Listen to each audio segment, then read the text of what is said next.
class, I already started in the statistics, and for my first class, I explain you what is statistics and where we are using the statistics and what is data, what is information, and how we can okay quantify the data line like population and sample, right? Then what exactly the different type of statistics we seen it, right? But one thing you want to know actually, if you want if you wanna right if you wanna use the Python for your statistics models and whatever it is, okay, so we should have some kind of libraries which is provided by the Python programming language. Okay, for example, if you are the new to the Python program, you don't worry, so it can be easily understood, you don't worry about it. Now for example, I would like to go for use the Jupyter Notebook or Jupyter Lab, or if you're already installed the Anaconda, we can go for the Jupyter Notebook. For example, if you're not installed the Python in your local computer, then we can use the Google Colab. So for just sake of understanding, so all of you install the Anaconda in your local computers or not? If yes, please put a thumbs up on the chat. Sunny, Swaran, Akil, Ashmita, Rajesh, Jay, Vamshi, Suman, Srujan, Pavani, Sandeep, Sumit, Srileka. You guys are already installed the Anaconda Navigator in your local computers, right? If not, we can go for the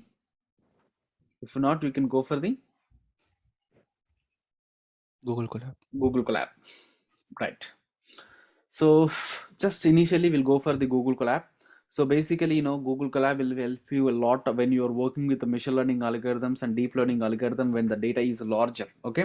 But local computer, your RAM size is very less, and moreover, it's a local computer, local server, so your RAM little lower speed, so that if you're using the Google Colab, so we can easily build the model with a span of time, okay? So try to be habituated with the Google Colab as well, okay?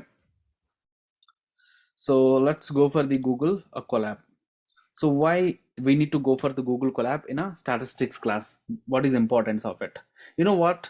Statistics is the technique or the study of the data, right? But the study, we can go through the mathematics, but this we are the computer science engineers, right? So that we should go for using the programming languages. It can be R programming language, or it can be Python programming language, or it can be SAS, or else it may be SPSS tools. We have to use it to do some kind of statistical analysis on the data, right?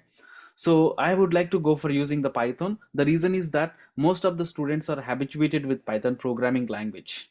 Clear? Let me go for creating the new notebook. And in this particular notebook, see, for example, in this particular notebook, I would like to go for explaining the library. This is the library. It can help you to do the lot of numerical or mathematical operations, okay, on large data. So NumPy is the library. Basically, this is the NumPy is it's not a predefined package in Python, okay? NumPy, usually people can call it a NumPy or NumPy, whatever it is, okay? NumPy or NumPys, okay? NumPy is a third party package or private package, okay? So this third party package, if you want to be install it, so make sure that we can use the command, okay? We can use the command is pip install, and the package name is NumPy. Usually this is the NumPy which is not available in your standard Python. Let's check for our sake of understanding. Let me go for the IDE. So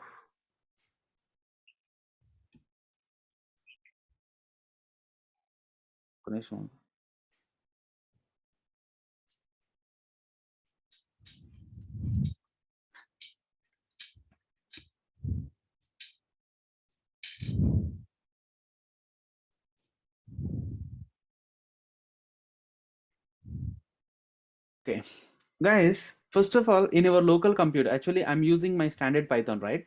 see whether the NumPy is already installed in my standard Python or not. I would like to check it. For that one, I just use the import and followed by the NumPy. For example, if the NumPy is not installed, then it will be raising an error, something like this. Okay, when I was trying to be importing the NumPy package in my local computer, okay, so this is the error we are getting because of this is the library which is not there, which is not installed. Clear? Which is not installed. The reason is that Python 3 or Python 2 standard IDE, it can help you to do a lot of which is not providing a lot many data science packages, which is not at all providing packages related to data science. Okay, so most of the data science engineers are using the Anaconda navigator. For example, if the same thing, if I launch the Jupyter notebook, I'm not installed the NumPy previously, and if I go for the NumPy, if I go for the Jupyter notebook, if I imported the NumPy, it won't give you any kind of error. For example, let's go for the stats here and click on the Python 3. Previously, I'm not installed, guys. Even your local computers also, even your Anaconda software also, you just open it and we can try to import the NumPy. It won't give you any kind of error. Okay, it will execute it. It won't give you any kind of error. It will execute it. The reason is that Jupyter Notebook or Anaconda, it was especially designed for data science people, so that thousands of packages are already inbuilt in a Anaconda, so that every data scientist are using the Anaconda software only. The reason is that he is not going to be wasting of time to install the lot many third-party applications or third-party packages, right? Is it clear or not? The importance or the difference between the Anaconda and standard Python. Standard Python is a standard Python only, which is having only predefined packages, which is not having any kind of third-party packages, okay? Or else which is not having any kind of specific application related packages. Everything we need to start from the scratch only. But Anaconda Navigator, which is especially designed for data science people, so that all the packages which related for data science, approximately thousands of packages are already installed inside of the Anaconda. Once if you are installed the Anaconda, automatically in built-in these all packages are installed, so that we can just directly go for using that particular packages, same like a free defined packages. Clear? Yes, Is sir. this clear or not? Okay, Yeah. now I would like to go for explaining the why I am talking about NumPy. Okay, why I'm talking about NumPy. See, data science guys are always working with the data, right? The data which is large in a different dimensions, or it may be one dimensions, it may be two dimensions, it may be three dimensions, it may be n dimensional data. So usually in a data science, the data it was n dimensional. So in Python, to handle the n dimensional data, we don't have any kind of data structure, so that the people who are working in the data science, they are created a package. The name of the package is NumPy, which is especially work with n dimensional data. Is it clear? Is it clear or not? Yes, sir. So every data scientist without NumPy, okay, he cannot start with a project. He cannot start with a project. Clear? Now let's go for understanding. So NumPy means it's a numerical Python. The abbreviation is numerical Python. Numerical Python means, so usually NumPy, Python is a programming language. Numerical Python means numerical Python, which is the one of the third party software or third party package which is already there in Anaconda. So we are going to be using the services to do some kind of mathematical or numerical operations on n dimensional data. Clear? So this is the package basically which is created or which is implemented with the C data structures. With C data structure. So when this numerical Python NumPy, which is created with help of the C data structures on with Python APIs. Python APIs. API means what? Application Program Interface. See, that means in a backend, this numerical Python, the backend code is C language, okay? But for looking, it was the Python. For looking, it was Python Python functions. But backend, it was C language only. So that's the reason this is numerical Python, which is little speeder than the normal Python. When you compare with this NumPy with Python data structures, so which is speed? Data structures means something like list, tuple, something like this. Okay, when I compare with NumPy data structure with Python data types or data structures, NumPy will be the speed. Speed is good. NumPy speed is good. Okay, NumPy speed is good with over Python data type. Is it clear? Why? Can anybody answer for this question? Why the NumPy data structure is speeder than the normal Python data structures? Can you We use a C language. Of course, because of C language means what? C language, which is also a programming language, same like a Python. But usually, let me consider this is your computer, right? So the computer internally we have a hardware part or not? Okay, like RAM and hard disk and something else. In the top of it, we have the kernel. So kernel is the coding. It's a coding. It's a programs. It's an interface between your operating system. Here we have an operating system. Here we have a hardware, right? So here in the middle we have a kernel. This is the kernel is the low level software. Kernel is the low level software. This is the software which is implemented with help of the C and C++ only. Okay, why? Because of basically C and C, the speed will be good when you are comparing with other programming languages, so that the kernel programs are implemented with help of the C and C++. Okay, so and moreover here the numerical Python also, and the backend code is C programming language, so that the numerical Python is little speeder than the normal Python. Clear? But it is something looks like a Python only, but the backend code is C language. You don't worry about backend code, which is already defined. We are going to be just using it. This is now fine. So for example, when you are importing the NumPy, okay, we can able to rename with help of the as keyword. You're importing the NumPy, and we can use that every time using the NumPy. So every time we are going to be using the 5 characters, so that your program code size also can be increases. So what we can do, we can give the shortcut for the NumPy within this particular program with a different name. So we can use any name, but give the shortcut is NP. It's a good practice. Okay, now this is the NP or NumPy, which is having a lot of functions are there. Okay, I just want to look that what are the functions are there. So if you want to look that what are the functions are there, we just go for the dir and followed by the NumPy, then it will be listing all the functions inside of the NumPy. This many functions are there, guys. This many functions. This is just a function names, zeros, who, where, and vstack, and lot many things are there. Okay, so don't waste too much time to understanding each and every function. Even you understood, it will take a lot of time, and moreover you can forget in 1 or 2 days only. Okay, but you should know what exactly the importance of this one and how we can use this particular function. If you know it, then it's fair enough. And whenever we need that NumPy, then whenever we need some kind of functions, then we can go on try to be understand what exactly the function meaning and how to use it and where to use it, that we can understood actually. Clear? So first thing is that you would like to go for import the NumPy. Now I would like to go for creating I already told you the data structure of the NumPy is the ND array. ND array. So whether it is the ND array or not, if I want to know it, so here we have here we need to import the NumPy.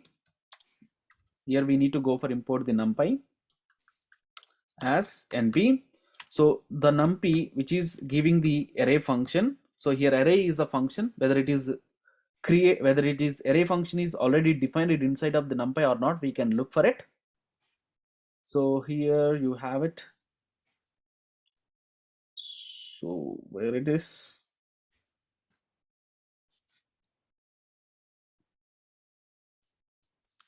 Yes, here we have it.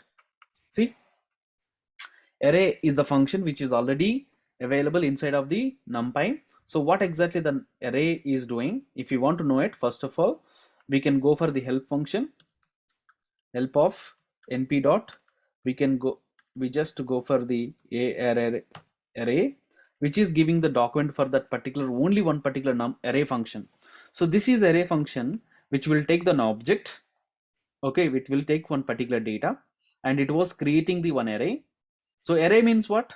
Data could be similar data, right? So it is collection of elements only, which is also sequential element. But what data we are storing, all elements could be the same data type. Okay, so here which is following the copy, order, and order K, A, C, F, different things we have it, but you don't need to worry about it. Here we have ndim and like, and it could be returns the nd array. So the result could be, it could be nd array. Okay, empty like, ones like, zero like, full like, a lot of things will be there, you don't worry about it. It's a upcasting. And so how we can use this particular array, this is for two-dimensional data, this is for one-dimensional data. Okay, and so meanwhile we can creating the complex data as also as an array elements, and we can creating the strings also in array. So everything we can do it actually, but this just showing you an example of the array, I mean the documentation of the array function. Now I would like to go for using the array function. How we can use this particular array function, importing the array or importing the numpy, and so np dot array of, when I'm giving the list as the input for the array, it is creating the data. So this is one array data, arr data array, you can use any name guys, this is any name. You would like to go for print this, you would like to go for print this one, which is printing the 1 2 3, this is one row. Okay, I want to know that what could be the dimension of this one. If I want to know this particular dimension, then we just use the array of ndim. So here which is returns the one, right? So here object name, array name followed by the ndim, it can be returns the one, which means it's a one-dimensional data. Okay, I want to know the shape of it. Shape means number of rows and number of columns. So for that one we have an attribute is object name or array name and followed by the shape. It was returns the 3 comma, that means which is having the, okay, and 3 rows. This is one row and this is one row and this is one row, right? Is it clear? Now this is same thing, I can go for the two-dimensional. I want to be converting into the two-dimensional, nothing else. We can use the 2 square bracket. Within the square bracket we can go ahead with one more square bracket. This time it could be the two-dimensional, it could be two-dimensional. So here we have the one row and 3 columns, one row and 3 columns, so that it's a two-dimensional. Okay, is it clear? So one row and 3 columns, it could be the two-dimensional data. Previously here we have only rows data only, we don't have any column data. Okay, that's a problem for us, so that it's a one-dimensional data. So we can creating the one-dimensional data, we can creating the two-dimensional data, and the meanwhile we can creating the four-dimensional data, three-dimensional data, whatever it is. If you want it, we can create it. N-dimensional data also we can create it. Just we are going to be increasing the square brackets, guys, nothing else. It's a three-dimensional. Okay, it's a three-dimensional data. So this NumPy, which is supporting the ND array. For example, I want to know the data type, right? If I want to know the data type of anything, just we can go ahead, type of array, it can be written the numpy dot nd array. So this is the n-dimensional array data structure. Clear? Any more questions regarding about this one? Any more question regarding about this one? No. No, right? No, sir. For example, here I would like to go for, so you can create the array not only with array function, we have another type of functions also we have it. What are those? For example, we are going to be using the arrange function. So here we have a function is arrange function. I'm introducing only few functions and regularly used functions only. I'm not explaining all the function. It will take a lot of time to understood each and every function, and so don't need to by heart this all function because of data science. It's which is having not only NumPy, we have lot many other packages also there. For each package which is having the more than 2000 functionalities are there. It's impossible to remember each and every function, right? So here arrange is the function. If I'm just giving the 10, which is go for creating the one-dimensional data, I would like to go for print the A, and I want to print the, and so the range ndim, okay, and I would like to go for print the shape of it, dot shape of it. See here, so which is generating the 10 elements. So here I'm giving the 10 which is started with a 0 and which is ends with a 9. For example, here we can give you some kind of range of elements. For example, I want to be generating some range of I would like to go for creating the array with some range from 10 to 20. This is something like range function in Python, but a range function which is creating the array, but range function which is creating the list. So here which is creating the 10 elements again from the 10 to 20, and here it's a one-dimensional data. Okay, so here also it's a one-dimensional data only. For example, I would like to go for with some space. Okay, so in between 10 to 40, every fifth element I want it. So here there are 6 elements which is generated, so that we have 6 rows here. Okay, and it's a one-dimensional. Now this is a one-dimensional. I would like to be reshape it. So I can use the reshape function. It's a 6 elements, right? 2 comma 3. So 2 comma 3 in the sense 2 rows and 3 columns. So this is the way we can convert one-dimensional to two-dimensional. One-dimensional to two-dimensional. Now we can go ahead. Okay, so here we have the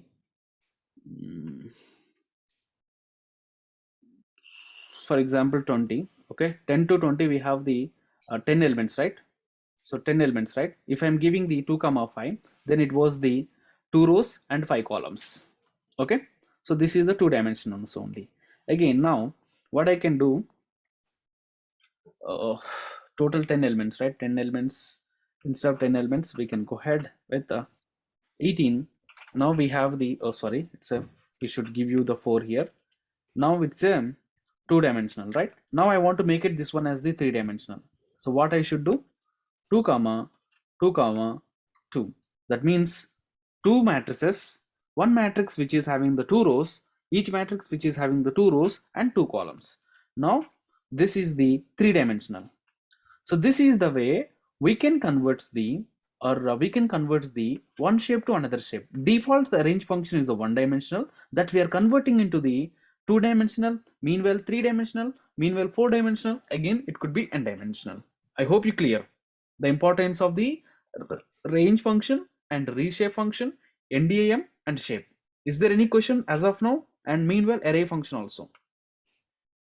Any questions, guys? Any No. questions as of now? No. No. Trujan, Ashmita? So, how this is changing from 2 dimension to 3 dimensions here? I mean, if you provide one square bracket, it Not is one. actually, it's not actually two-dimensional to three-dimensional, which is default. It's a one-dimensional. Okay, this is the arrange function, which is one-dimensional. So here, how many elements which is generated? 10 to 18 in the sense, totally 8 elements, right? So this 8 elements, what it can do, which is creating the two matrices. This is one matrix. The first thing could be matrix, number of matrix. Okay, and for each matrix, how many number of rows? We have the 2 rows. Here we have a 2 rows, and here we have a 2 rows. Okay, and each row, how many columns we have it? 2 columns. And here we have 1 column, and here we have 1 column. So here we have 1 column. That means this is column data.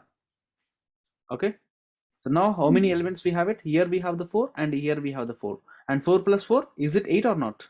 So when you are finding the length of it, length of this everything, it could be satisfy the number of element in this particular one dimension. Then only it can able to possible to reshape it. For example, if the data is not matched, I mean number of elements are not matched, now what happens, it can be raise the an error. For example, here I have the 19. So 19 in the sense totally 9 elements, 2 comma 2 comma 2 in the sense totally 8 elements only it can be using, but one element is left, right? So this could be value error. This could be a value error. Clear? Okay. So make sure that it could be satisfy the number of elements and that particular shape. So basically don't worry about it. I'm just showing you the what are the things are there. You don't need to remember each and everything. It's a lot of pressure. Okay. So I'm practicing this thing from lot many years onwards, right? So that I can remember some things. Even sometimes I also can forget. Okay, don't try to be remember each and everything. Someday you can mad. Okay. So everything is providing Google, everything is provided by reference sources. Okay, the only thing is that and how we can use it effective way, that's the only thing we need to remember it. Clear? Any questions? No, sir. No. No. No. Thank you. Okay, now linspace is one more function. It can also be it is also can be used to creating the array. So the difference we can see. So first of all, you have to go for importing the NumPy with a different name. So here np dot linspace. Okay, this linspace, which is taking the start element and stop element. Okay, for example 10 to 5, I want only 4 elements. In between 10 to 5, I just want the 4 elements with an equal space. With equal space, for that one we can go for the linspace. So here 10 and the last element is 50, right? In between the 10 to 50, you have to equally split this 10 to 50. We have to equally split 4 parts. Then we can go for the linspace.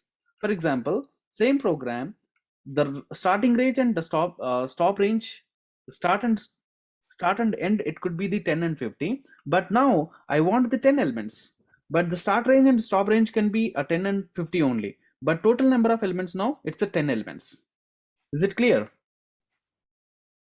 Is it clear or not? Equally, which is splitting your data. So from the difference between successive elements could be equal, approximately 4, right? 4 or not? I hope you clear what exactly the linspace is doing. Yes. Linspace, Yes. it is equally splitting your data into different parts. Okay, total 10 parts. So your total number of elements are 10. Okay, but start range and stop range, it could be 50. And the beauty of this one is the difference between any two success elements can be a same. Okay, that's about linspace. Even this one also we can reshape it. Default it's a one dimensional. We can reshape as total 10 elements, right? 2 comma 5 if I'm giving 2 rows and 5 columns. So now which was converting into 2 rows and 5 columns. Previously it's a one dimensional. Anjan, like in NumPy, is every output is an array rather than a list? Yes, it's array. It's not a list. List is a Python data structure. Okay, array is the NumPy data structure. Okay. So the list and NumPy, it's a lot of difference is there. Speed wise, okay, computation wise. For example, I just want to take you a small example. This is the list, right? Okay, and this is my another list. If I want to do the addition of the corresponding elements. That means I want the result is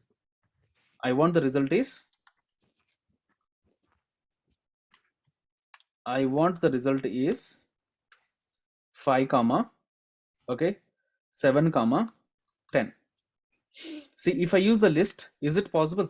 If I do the a plus b, it will be concatenation is happening, right or not? But I want to do the addition element wise.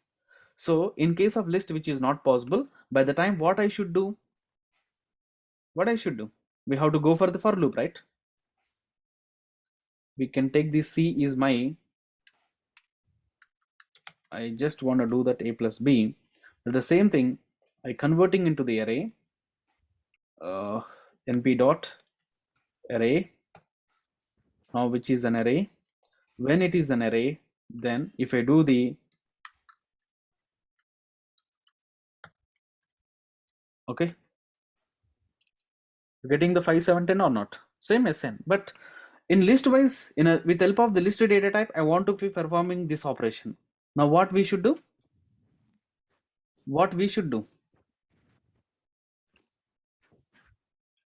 Loop through the list and yes, absolutely correct. So we have to start with 0 and we need to go ahead with while, and so I less than or equal to, first of all we have to check both shape is same or not. Okay, if length of a equal to length of a equal to length of b, if this is the same, if the both lengths are same, then I should go for the finding, I can go for the loop. Okay, the loop is while I less than length of any one of it. Okay, length of any one of it. For every iteration I would like to go for update the I value. See, if you're not, if we have to go for using the while loops concepts, but somebody is not done the loops, right? Even they are not, they can also understood the numpy even without loops concept. Okay, anyway, I would like to use this, I want to performing this task as addition of the element wise addition. Okay, so here I would like to go for defining the one empty list. So I would like to append the, so a of y plus b of y. So we are taking the element wise each and every element from a and b, we are doing the addition. The result we are appending to the c. At last we are going to be printing the c. Okay, so this is the way you can able to do the addition of the element wise addition in a list data type. But the same thing within a one statement, we did the same operation, right or not? So not only now, so there is a lot of difference. See, if you want to be performing, so the computer can be take a lot of computation and memory. Okay, and moreover it will no, so complexity also it's a little more when you're comparing with a numpy. Yes or no? So that's the reason instead of using the standard Python, they're going to be using this kind of numerical Python, pandas, numpy for data analytics. Clear? In Python programming language. Yeah. I hope you clear my point. Any other question? Okay. Now, I would like to go for creating some random data in Python programming language. Sorry, in NumPy. With help of the NumPy, we can able to creating some random data. Okay. For example, so we have to take the random ages of, or random ages or random heights of one particular city. The average, maybe the starting will be, for example, 5 feet and maximum it could be 6 feet. The range of the range of heights, it could be 5 to 6 only. Okay, then we can have the random dot random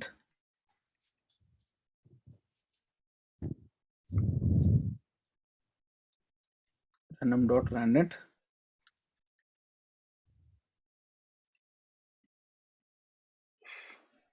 For example, 5 to 6, right? In between 5 to 6, I want there are 1,000 people are there, or else there are 100 people are there. So which is generating it's integer, which is generating the integer, sorry, it's integer data. For example, ages.